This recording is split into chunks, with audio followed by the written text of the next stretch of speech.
Hello दोस्तों, स्वागत है आप सभी का आपके अपने यूट्यूब चैनल MK नॉलेज में।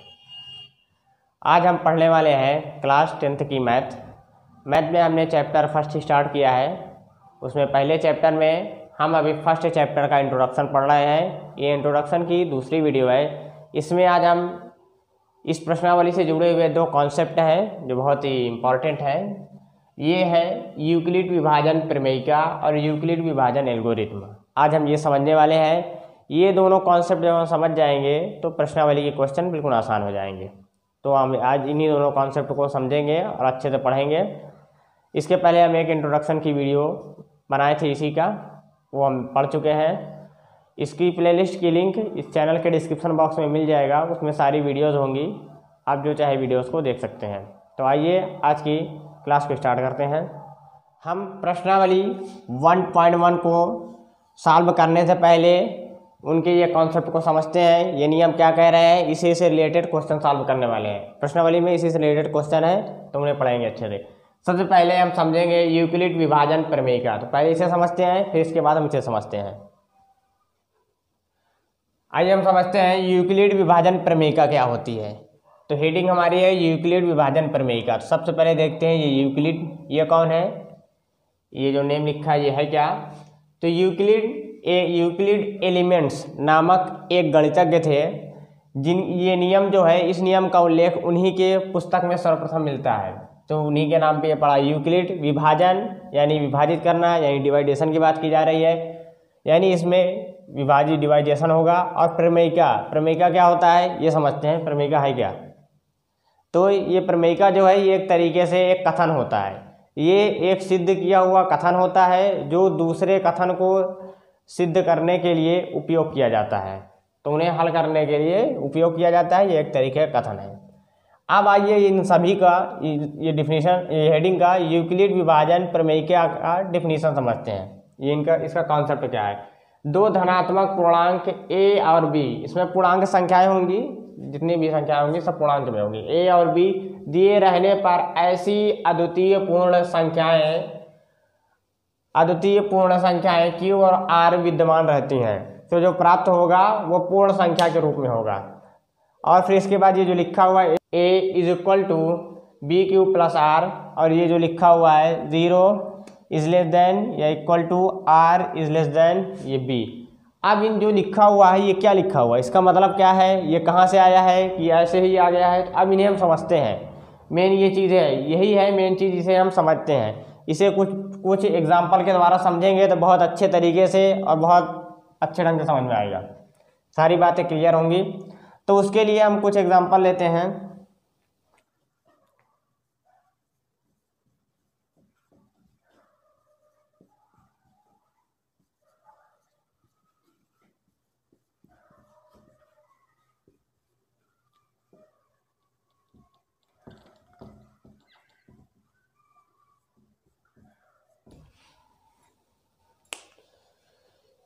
ये हमने एग्जाम्पल के तौर पे ये लिख लिया है।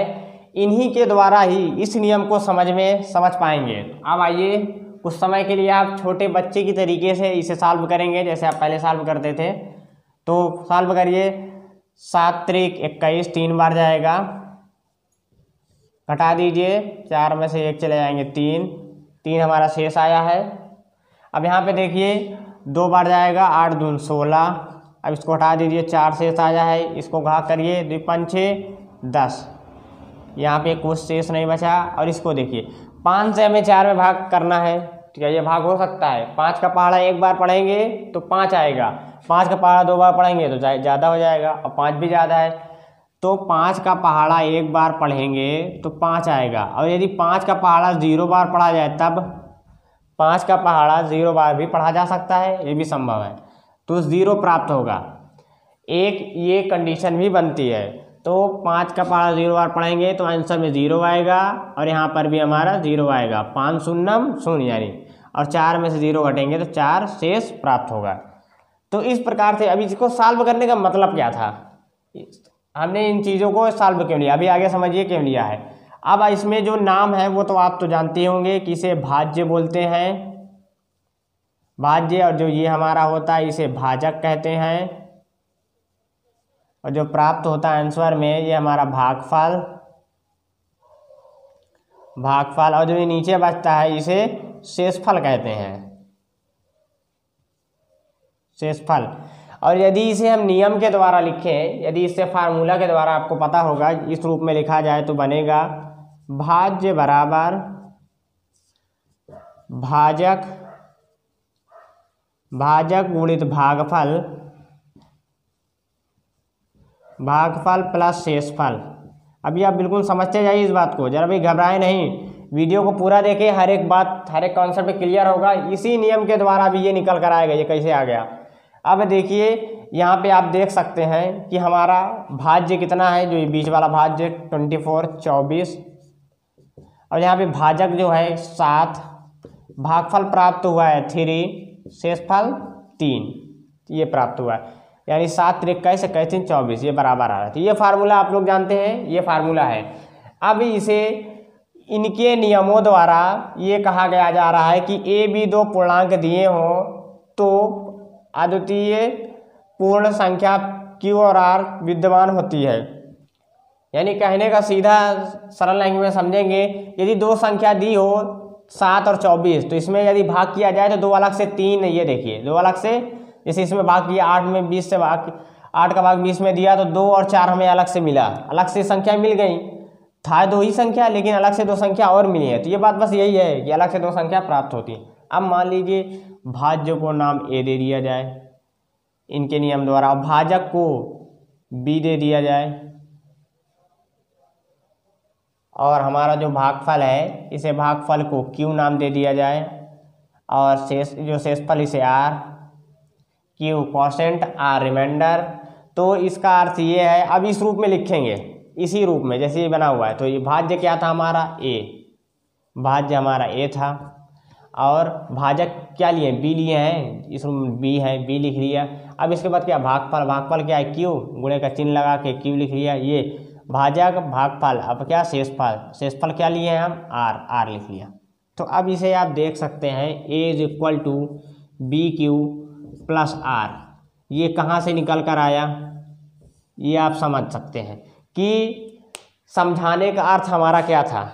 समझाने का मतलब यही था कि इस रूप में यदि कोई संख्या लिखी हो इसे इस रूप में लिखना, A = BQ + R के रूप में ही लिखना, वही हमारा ये यूक्लिड विभाजन प्रमेयिका कहलाता है। यानी जब 2 संख्या 2 नंबर दिए हो उनमें भाग किया जाए, विभाजित किया जाए, विभाजन, तो हमें 2 संख्याएं अलग से प्राप्त होती हैं, उनका नाम Q और R है। अब इसे लिखा जाता है संख्या के रूप में, जैसे ये लिखा है ना, ये मान लीजिए इसे भी लिखना है तो क्या लिखेंगे, पहले हमारा क्या रहेगा, ये भाज्य यानी A पहले रहेगा तो 20, इस बीच वाले को लिख रहे हैं 20 बराबर 8 लिखेंगे, फिर गुणित 2 प्लस हमारा जो शेषफल 4, इस रूप में लिखेंगे। यानी ये जो हमने ऊपर लिखा है इस रूप में, ये देखिए 24, ए हमारा 24 है, यहाँ देखिए ए 24 है, अब भी लिखेंगे, बी हमारा 7 है, अब क्यू हमारा 3 है, अब प्लस आर हमारा ये नीचे वाला 3 है। तो ये इस रूप में हमें ये ऐसे इस प्रकार से लिखना है। अब इसको ये वाला देख लीजिए, इसको भी लिख सकते हैं 10 = 2, ये लिखा गुणित 5 प्लस 0, शेषफल 0 प्राप्त है इसमें। अब यहाँ पे देख सकते हैं, यहाँ पे 4 = 5 गुणित 0 प्लस जो शेषफल हमारा 4। तो इस प्रकार से ही लिखना, कि इस प्रकार से लिखना ही हमारा यूक्लिड विभाजन प्रमेयिका कहलाता है। और देखिए इस नियम से जो ये नियम था, यही नियम हमें प्राप्त हो गया है, इसी नियम से हमने लिखा है। अब ये तो समझ गए ये हमारा कैसे आया, कि कैसे प्राप्त हुआ है। अब इसी को नाम दिया गया कि भाज्य को A दे दिया, भाजक को B दे दिया, और भागफल को Q दे दिया, और शेषफल को R नाम दे दिया, तो बस वही बन गया।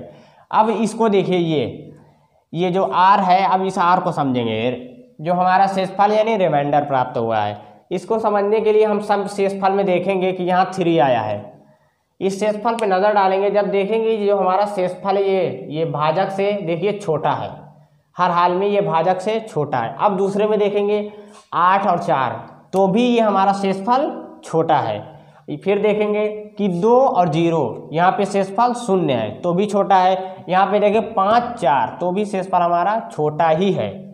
आप किसी भी कंडीशन में देख सकते हैं कि सदैव भाजक से शेषफल हमारा छोटा ही होता है। तो इसी बात को यहाँ लिखा गया है कि b हमारा यहाँ पे भाजक लिया गया है। ये देखिए यहाँ पे हमने b भाजक को माना है, तो भाजक को बड़ा दिखाएंगे, यानी is less then is equal, इधर r is less then b, यानी r छोटा रहेगा, b हमेशा बड़ा रहेगा। यानी इस भाग में यही कंडीशन बनती है, r या तो 0 होगा, कम से कम 0 होगा, माइनस में किसी हाल में नहीं होगा, 0 होगा, या तो भाजक से छोटा होगा।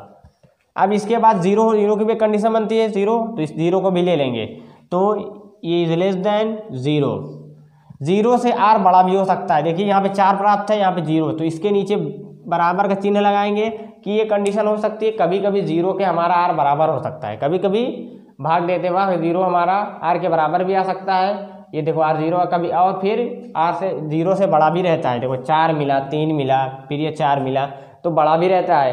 तो बस इसी बात को समझना है, इस नियम में इसी बात को समझना है। आइए अब अगले नियम को समझते हैं जो इसी से रिलेटेड है, इस कॉन्सेप्ट भी से जुड़ा हुआ है, जिसका नाम है यूक्लिड विभाजन एल्गोरिथ्म। आप कॉपी पेन लेकर बैठे, आप इन चीज़ों को नोट डाउन भी कर सकते हैं। आगे बढ़ते हैं। अब हम समझते हैं अगली जो हेडिंग है, यूक्लिड विभाजन एल्गोरिथ्म। ये क्या होता है? हम यूक्लिड विभाजन तो जान ही लिए इसके पहले कि यूक्लिड क्या है, यूक्लिड जी क्या है, ये विभाजन करना। अब समझते हैं यहाँ पर जो चेंजिंग आया है एल्गोरिथ्म, उसमें प्रमेयिका था, इसमें एल्गोरिथ्म आया है। तो एल्गोरिथ्म क्या होता है? किसी समस्या को सॉल्व करने के लिए या हल करने के लिए अपनाए गए विधि के चरणों को एल्गोरिथ्म कहते हैं। यानी किसी भी सवाल को जब हल किया जाता है जिस विधि के भी द्वारा, उसमें जो स्टेप आते हैं, फर्स्ट स्टेप में हमने ये कार्य किया, फिर ये कार्य किया, तो वही जो स्टेप चलते हैं, जो चरण चलते हैं हमारे, वही हमारे एल्गोरिथ्म कहलाते हैं। बस हो गया। अब यूक्लिड विभाजन अब पूरा समझते हैं यूक्लिड विभाजन एल्गोरिथ्म क्या होता है। 2 धनात्मक पूर्णांकों का HCF निकालने की विधि को यूक्लिड विभाजन एल्गोरिथ्म कहते हैं। HCF यानी हाईएस्ट कॉमन फैक्टर, यानी मासा, यानी महत्तम समापवर्तक की बात की जा रही है। तो अब आप समझ गए, यहाँ पे महत्तम समापवर्तक निकाला जाएगा।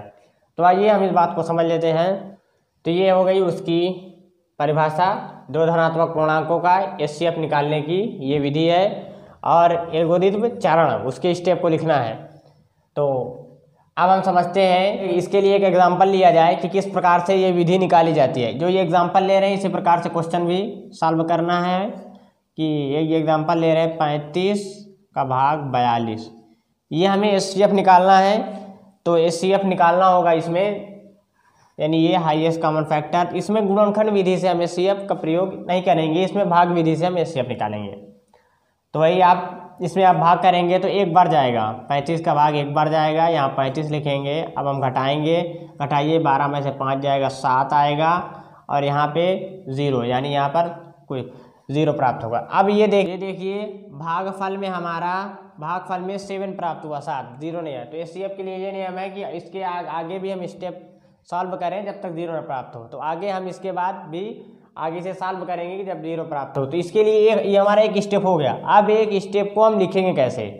एक स्टेप को हम यूक्लिड विभाजन एल्गोरिथ्म में जब लिखते हैं तो इस रूप में लिखेंगे, A = BQ + R, जो अभी हमने पढ़ा है। तो ये एक स्टेप को इस रूप में लिखेंगे, जब A हमारा बीच वाला है 42 बराबर B ये 35 है, और Q जो 1 प्राप्त हुआ आंसर में, और R रिमाइंडर कितना 7 आया। तो हमें पता है कि तब तक सॉल्व कर जब 0 नहीं आता, तो इसके कॉमा लगा के लिख देंगे R does not = 0, क्योंकि अभी हमें 0 नहीं प्राप्त हुआ है। ये हमने एक स्टेप लिख लिया, क्योंकि हमने बताया है एल्गोरिथ्म यानी स्टेप को, चरण को लिखना। अब देखिए अगला स्टेप, जिस प्रकार से हम पहले भाग करते हैं, जिस प्रकार से हम पिछले क्लासों में HCF निकालते हैं, तो यहाँ लिखेंगे 35, ये वाला 7 और ये वाला 35 यहाँ लिखेंगे। अब इसमें भाग करेंगे, 7 × 35, 5 बार जाएगा, 35 में से 35 घटाएंगे, 0 प्राप्त हुआ। तो ये शून्य आ गया, जीरो प्राप्त हो गया। तो हम तब तक सॉल्व करते हैं जब तक हमारा जीरो नहीं मिल जाता है। अब इस स्टेप को भी हम लिखेंगे यहाँ पर, इस वाले को। अब कैसे लिखेंगे, बीच वाला ए हमारा ये बीच वाला है 35, तो 35 बराबर ये 7 गुणे ये वाला 5 और प्लस ये 0 नीचे 0। अब देखिए r इज इक्वल टू हमें 0 मिल गया, r इज इक्वल टू 0 मिल गया। तो अब हमारी क्या प्रक्रिया जो ये चल रही थी, हमारे ये प्रोसेस चल रहा था, ये समाप्त हो चुका है।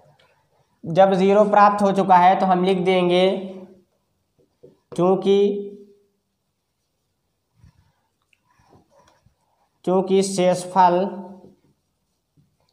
शेषफल शून्य है या शून्य प्राप्त हो गया है, अतः प्रक्रिया समाप्त होती है। प्रक्रिया समाप्त होती है इस रूप में लिखना जरूरी है, क्योंकि हम इसी को तो नियम पढ़ रहे हैं, ये नियम तो पढ़ ही चुके हैं पहले। तो प्रक्रिया समाप्त होती है, अतः 35 और 42 का क्या HCF इज इक्वल टू 7। ये हमारा 7 जो प्राप्त हुआ, यही हमारा आंसर आ गया। सेम इसी प्रकार से आपको इस प्रश्नावली के क्वेश्चन को सॉल्व करने हैं। तो आज की वीडियो में यही कॉन्सेप्ट तक ही रखते हैं। अगली वीडियो में हम इसकी जो प्रश्नावली है, प्रश्नावली 1.1, उस 1.1 के क्वेश्चन को सॉल्व करेंगे। तो वीडियो को लाइक करें और दूसरों के साथ शेयर करें ताकि और भी लोग पढ़ सकें। और यदि हमारे चैनल पर नए हैं तो हमसे जुड़ने के लिए हमारे चैनल को सब्सक्राइब कर लें। मिलते हैं अगली वीडियो में।